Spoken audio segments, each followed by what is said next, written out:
তারাবি না পড়লে রোজা হবে না। আসলে তারাবির সাথে রোজার কোনো সম্পর্ক নাই, দুইটা সম্পূর্ণ স্বতন্ত্র এবং পৃথক ইবাদত। রোজা এবং সিয়াম একটা ইবাদত, তারাবি আরেকটা ইবাদত।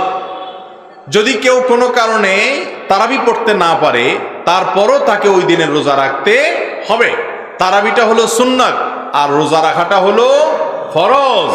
অতএব সুন্নাত ছুটে গেছে দেখে আপনি ফরজও বাদ দিয়ে দিবেন, এটা কোনোদিনই জায়েজ হবে না। অতএব এমনও হতে পারে কোনো লোক তারাবি পড়তে পারছেন না, হয়তো তিনি রুকু সিজদা করা, উঠা বসা করা এবং এত সময় নামাজের মধ্যে থাকার মতো শারীরিক শক্তি নাই, কিন্তু উপবাস থাকতে পারেন, তাহলে তিনি রোজা রাখবেন তারাবি না পড়লেও। তবে হ্যাঁ, চেষ্টা করা উচিত একজন ইমানদারের, তিনি রমজানের রোজাও রাখবেন আবার তারাবিও পড়বেন, কারণ উভয় ইবাদতই কোরআন এবং হাদিস নির্দেশিত, বিধায় কোনোটাই ছাড়া উচিত না। কোনো কারণে যদি একটা ছুটে